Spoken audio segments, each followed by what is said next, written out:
പശ്ചിമേഷ്യയിൽ വീണ്ടും ആഗോള ശ്രദ്ധയാകർഷിക്കുന്ന സൈനിക നീക്കങ്ങളുമായി യമനിലെ ഹൂതി വിമതർ രംഗത്തെത്തിയിരിക്കുകയാണ്. ഇറാൻ പിന്തുണയോടെ പ്രവർത്തിക്കുന്ന ഹൂതി പോരാളികൾ സൗദി അറേബ്യൻ സൈന്യം ഉപയോഗിച്ചിരുന്നതായി അവകാശപ്പെടുന്ന അത്യാധുനിക ഡ്രോൺ വെടിവെച്ചിട്ടതായി പ്രഖ്യാപിച്ചു. യമനിലെ അൽ ജൌഫ് പ്രവിശ്യയ്ക്ക് മുകളിലൂടെ പറക്കുമ്പോഴാണ് ഈ ഡ്രോൺ ആക്രമിച്ചു വീഴ്ത്തിയതെന്നാണ് ഹൂതി കേന്ദ്രങ്ങൾ അവകാശപ്പെടുന്നത്.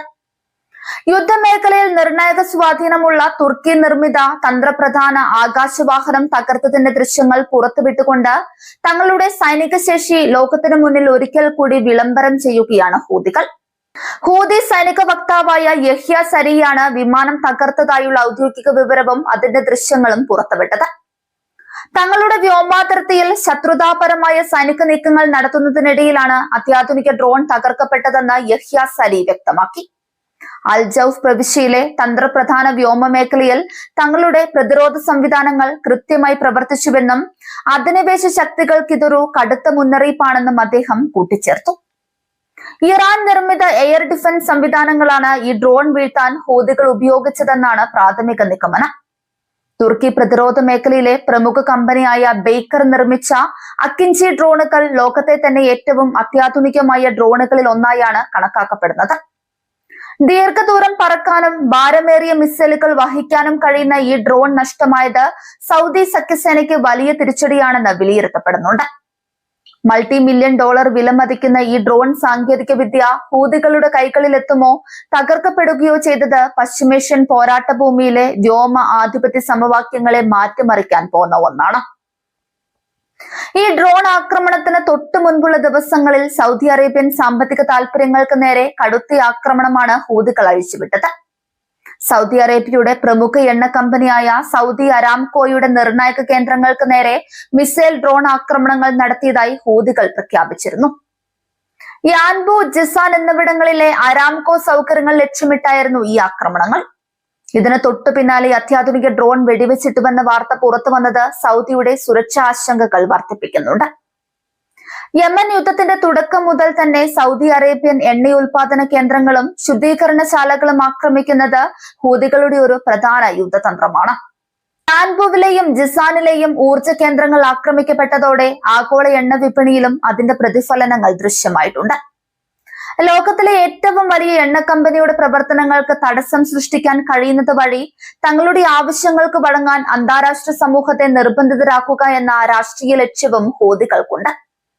എന്നാൽ അക്കിഞ്ചി ഡ്രോൺ തകർന്നെന്ന ഹൂതികളുടെ അവകാശവാദത്തോടോ അരാക്കോ കേന്ദ്രങ്ങൾക്ക് നേരെ നടന്ന ആക്രമണങ്ങളോടോ സൗദി അറേബ്യ ഔദ്യോഗികമായി ഇതുവരെ പ്രതികരിച്ചിട്ടില്ല. സൈനിക നഷ്ടങ്ങളെയും തന്ത്രപ്രധാന തിരിച്ചടികളെയും കുറിച്ച് സൗദി അറേബ്യൻ മാധ്യമങ്ങളും ഭരണകൂടവും സാധാരണയായി പുലർത്താറുള്ള മൗനം തന്നെയാണ് ഇത്തവണയും തുടരുന്നത്.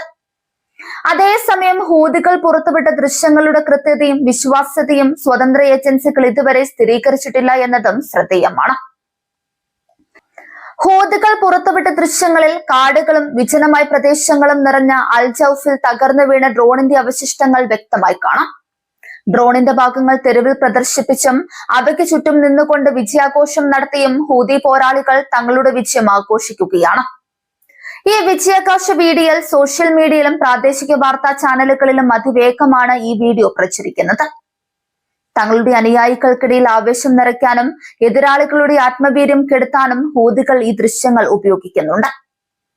അൽ ജൌഫ് പ്രവിശ്യയെ സംബന്ധിച്ചിടത്തോളം യമൻ യുദ്ധത്തിന്റെ കടുത്ത പോരാട്ടം നടക്കുന്ന ഒരു തന്ത്രപ്രധാന മേഖലയാണിത്. സൗദി അതിർത്തിയോട് ചേർന്ന് നിൽക്കുന്ന ഈ പ്രവിശ്യയുടെ നിയന്ത്രണം കൈക്കലാക്കാൻ സൗദി സഖ്യസേനയും ഹൂതികളും തമ്മിൽ വർഷങ്ങളായി കടുത്ത പോരാട്ടമാണ് നടക്കുന്നത്. ഇവിടെ വെച്ച് തുർക്കി നിർമ്മിത അത്യാധുനിക വിമാനം തകർത്തത് മേഖലയിലെ പ്രതിരോധത്തിൽ ഹൂതികൾക്ക് കൂടുതൽ മേൽക്കൈ നൽകുന്നുണ്ട്. അന്താരാഷ്ട്ര ഭൗമരാഷ്ട്രീയത്തിലും ഈ സംഭവം വലിയ ചലനങ്ങൾ സൃഷ്ടിക്കുന്നുണ്ട്. ഇറാനും അമേരിക്കയും തമ്മിലുള്ള ശത്രുതയും ഇസ്രയേൽ പശ്ചിമേഷ്യൻ പ്രതിസന്ധികളും രൂക്ഷമായിരിക്കുന്ന ഈ സാഹചര്യത്തിൽ ഇറാന്റെ സഖ്യകക്ഷിയായ ഹൂതികളുടെ ഈ നീക്കം അമേരിക്കയും അവരുടെ പ്രാദേശിക സഖ്യകക്ഷികളായ സൗദി അറേബ്യയും പ്രതിരോധത്തിലാക്കുന്നു. വൻകിട ശക്തികളുടെ അത്യാധുനിക യുദ്ധവിമാനങ്ങളെ പ്രതിരോധിക്കാൻ സാധിക്കുന്ന ലെവലിലേക്ക് ഹൂതികളുടെ ആയുധശേഷി വളർന്നു എന്നതിന്റെ തെളിവാണിത്. യൂറോപ്പിലും ഏഷ്യയിലും വിറ്റഴിക്കപ്പെടുന്ന തുർക്കിയുടെ പ്രതിരോധ ഉൽപ്പന്നമായ അക്കിഞ്ചി ഡ്രോണിന്റെ തകർച്ച തുർക്കിക്കും ചെറിയ ആശങ്കയുണ്ടാക്കുന്നുണ്ട്. ലോകത്തെ വിവിധ യുദ്ധമുഖങ്ങളിൽ തങ്ങളുടെ ഡ്രോണുകളുടെ കരുത്ത് തെളിയിച്ച തുർക്കി പ്രതിരോധ വ്യവസായത്തിന് യമനിലെ വിമതരുടെ പക്കലുള്ള മിസൈലുകൾക്ക് മുൻപിൽ തങ്ങളുടെ ഏറ്റവും മികച്ച ഡ്രോൺ തകർക്കപ്പെട്ടു എന്നത് വലിയ തിരിച്ചടിയാണ്. ഇതിലൂടെ അത്യാധുനിക ആകാശ ആയുധങ്ങളെ പോലും തകർക്കാൻ പോന്ന വ്യോമ പ്രതിരോധ ശേഷി തങ്ങൾ കൈവരിച്ചതായി ഇറാൻ പിന്തുണയുള്ള ഹൂതികൾ കാണിച്ചു തരുന്നു. പശ്ചിമേഷ്യയിലെ ചെങ്കടൽ മേഖലയിലും ബാബൽ മന്ദബ് കടലിടുക്കിലും ഹൂതികൾ നടത്തുന്ന ഈ ആക്രമണങ്ങൾ അന്താരാഷ്ട്ര കപ്പൽ ഗതാഗതത്തെ നേരത്തെ തന്നെ പ്രതിസന്ധിയിലാക്കിയിരുന്നു. ഇതിനു പുറമെ സൗദി അറേബ്യക്കകത്തേക്ക് വീണ്ടും ഡ്രോൺ മിസൈൽ ആക്രമണങ്ങൾ വിപുലീകരിച്ചത് മേഖലയിലെ സമാധാന ശ്രമങ്ങൾക്ക് കനത്ത പ്രഹരമാണ് ഏറ്റത്. ഒമാന്റെയും ഐക്യരാഷ്ട്രസഭയുടെയും നേതൃത്വത്തിൽ നടന്നിരുന്ന സമാധാന ചർച്ചകളുടെ ഭാവി ഇതോടെ വീണ്ടും അനിശ്ചിതത്വത്തിലായി. യമൻ ആഭ്യന്തര യുദ്ധത്തിൽ സൗദി അറേബ്യ നേരിടുന്ന തിരിച്ചടികൾ അമേരിക്കൻ വിദേശകാര്യ നയത്തെയും സ്വാധീനിക്കും. സൗദി അറേബ്യയ്ക്ക് ആവശ്യമായ സൈനിക സാങ്കേതിക സഹായങ്ങളും വ്യോമ പ്രതിരോധ സംവിധാനങ്ങളും കൂടുതൽ നൽകാൻ വാഷിംഗ്ടൺ നിർബന്ധിതരാകും. അതേസമയം ഹൂതികൾക്ക് ഇറാൻ നൽകുന്ന ഉപരോധ ലംഘന ആയുധ കൈമാറ്റങ്ങൾക്കെതിരെ കൂടുതൽ ഉപരോധങ്ങൾ ഏർപ്പെടുത്താൻ പാശ്ചാത്യ രാജ്യങ്ങൾ തയ്യാറായേക്കും. ഹൂതികളുടെ ഈ പുതിയ നീക്കം വരും ദിവസങ്ങളിൽ സൗദി സഖ്യസേനയുടെ ഭാഗത്തു നിന്ന് ശക്തമായ തിരിച്ചടിക്ക് കാരണമായേക്കാം. സന ഉൾപ്പെടെയുള്ള ഹൂതി കേന്ദ്രങ്ങൾക്ക് നേരെ സൗദി വ്യോമസേന ശക്തമായ ബോംബാക്രമണം നടത്താനുള്ള സാധ്യത നയതന്ത്ര വിദഗ്ധർ തള്ളിക്കളയുന്നില്ല. ഇത് യമനിലെ സാധാരണക്കാരായ ജനങ്ങളുടെ ദുരിതം വീണ്ടും വർദ്ധിപ്പിക്കും. ദീർഘകാലമായി കടുത്ത മാനുഷിക പ്രതിസന്ധി അനുഭവിക്കുന്ന രാജ്യമാണ് യമൻ. ആഗോളതലത്തിൽ ഭൗമരാഷ്ട്രീയ നിരീക്ഷകരും പശ്ചിമേഷ്യൻ സഖ്യകക്ഷികളും വളരെ ജാഗ്രതയോടെയാണ് ഈ സംഭവങ്ങളെ നിരീക്ഷിക്കുന്നത്. അത്യാധുനിക സാങ്കേതിക വിദ്യകളെ പരമ്പരാഗതമല്ലാത്ത ആയുധങ്ങൾ കൊണ്ട് നേരിടാൻ ഹൂതികൾക്ക് സാധിക്കുന്നത് വരും കാല യുദ്ധമുറകളിൽ വലിയ മാറ്റങ്ങൾ വരുത്തും. റീജിയണൽ പവർ ബാലൻസ് തങ്ങൾക്ക് അനുകൂലമാക്കാനുള്ള ശ്രമത്തിലാണ് ടെഹ്റാനും അവരുടെ സഖ്യകക്ഷികളും.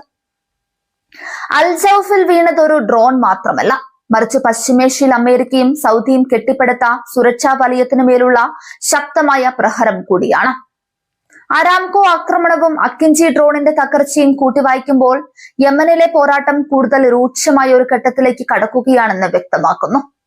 വരും ദിവസങ്ങളിൽ ഇരുപക്ഷത്തു നിന്നും ഉണ്ടാകുന്ന ഓരോ നീക്കവും പശ്ചിമേഷ്യയുടെ ഭാവി സമാധാനത്തെ നിർണ്ണയിക്കുന്നതിൽ നിർണായക പങ്കുവഹിക്കും.